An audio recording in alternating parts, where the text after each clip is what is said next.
আমার বউ আমাকে পরামর্শ দিল যে ঠিক আছে তাহলে তুমি এই টাকাটা নিয়ে ব্যবসা শুরু করো। আর সবাই আমরা করোনার ছুটিতে বাড়ি চলে যাই।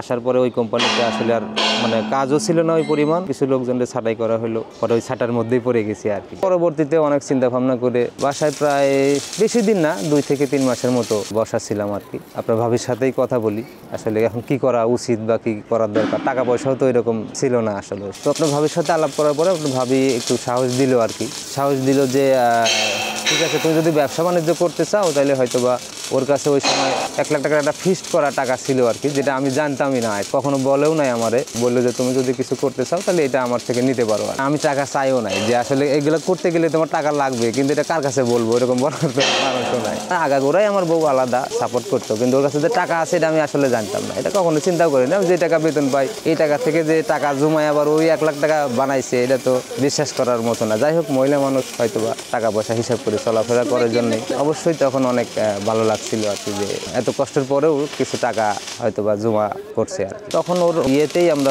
লাইসেন্সটা করি। লাইসেন্স করার পরও আমাদের কিছু টাকা আমাদের কাছে থেকে যায়, প্রায় 1 লাখ খানেক টাকা ছিল, এখানে প্রায় 20-30 হাজার টাকা খরচ হচ্ছে, বাকি আরো 60-70 হাজার টাকা আমাদের কাছে থাকে। ক্লায়েন্ট একটা বিশ্বাস ছিল যে এই কাজ যেহেতু মন থেকেই করছি, কোম্পানির জন্য অনেক পরিশ্রম করছি আমরা, যে কোম্পানির সাথে কাজ করছি ক্লায়েন্টের ইঞ্জিনিয়ার থেকে তাদের ম্যানেজমেন্ট পর্যন্ত আমাকে খুব ভালো জানতো আর কি, যে এরা ভালো কাজ করে। তো অনেক জায়গায় যেতাম, তাদের পরিচিত কিছু কোম্পানি ছিল। তখন সব কোম্পানি তো না, 2-1টা কোম্পানি আমাদেরকে সাপোর্ট দিল বা বললো ঠিক আছে আপনি কোটেশন দেন বা রেট দেন। তখন আপনার এরকম করতে করতে একটা কাজ পেয়ে যাই আমরা, ছোট একটা কাজ, প্রথম কাজ। এবং কাজটা পাওয়ার পরে আমরা আমি খুব খুশি আর কি, যে কাজটা এতদিন পরে আমরা একটা কাজ প্রায় 2-2.5 মাস পরে বিভিন্ন জায়গায় 2-2.5 মাসে প্রায় 20 থেকে 30টা জায়গায় আমরা কোটেশন দিই। 38 হাজার টাকার একটা কাজ, ওই কাজটা দিয়েই শুরু।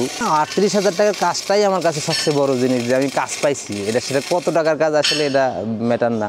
এরপরে ওই কোম্পানিরই একটা কাজ করি, 13 লাখ টাকার একটা কাজ করি। তো যখন 13 লাখ টাকার কাজ পাই তখন আমার কাছে কোনো টাকা নেই। তখন যখন তাদের কাছ থেকে ম্যাটেরিয়াল যারা বিক্রি করতো আর কি, এই ম্যাটেরিয়ালগুলো স্টিল বিল্ডিংয়ের ম্যাটেরিয়াল যারা বিক্রি করতো তাদের কাছে গেলাম যে ভাই আমি একটা কাজ পাইছি আর কাজ নতুন শুরু করছি, আমাকে একটু হেল্প করা যায় কিনা। এটা যারা ম্যাটেরিয়াল বিক্রি করে যারা, ওদেরকে বলছি আর। তখন তারা বললো যে ঠিক আছে ভাই আপনি কাজ নেন, সমস্যা নাই, আমাদের থেকে যতটুকু সাপোর্ট দেওয়ার আপনাকে দিব আর কি। 4 লাখ টাকা ম্যাটেরিয়াল আমরা পুরোটাই বাকিতে নেই আর কি, ওই দোকানদার আমাদেরকে সাপোর্ট দেয়। ম্যাটেরিয়ালটা পাঠানোর পরে সেই কোম্পানি থেকেও আমাদের একটা সাপোর্ট দেয়, আবার ওনারে টাকাটা আমরা দিই, 4 লাখ টাকা আবার ফেরত দিই, তখন আবার কিছু ম্যাটেরিয়াল দেয়। এভাবে আমরা কাজটা শেষ করি। টাকা তো যা আসতেছিল, আবার ম্যাটেরিয়াল কিনতেছিলাম, দোকানে দিচ্ছিলাম, আবার দোকানদারও তো একবারে ফুল 13 লাখ টাকার ম্যাটেরিয়াল বা হয় 13 লাখ টাকার মধ্যে কিছু একসাথে আমাদের একটা প্রফিট থাকেই, সেইখানে বাকি ম্যাটেরিয়ালের টাকা দোকানদারকে একবার দিচ্ছি, উনি আবার মাল পাঠাচ্ছে, আবার দিচ্ছি, এরকম করে কাজটা ফাইনালি হ্যান্ড ওভার করি আর কি। তখন থেকে একটা সাহস পাইলাম যে এখন কাজ করতে যেহেতু পারতেছি নিজের,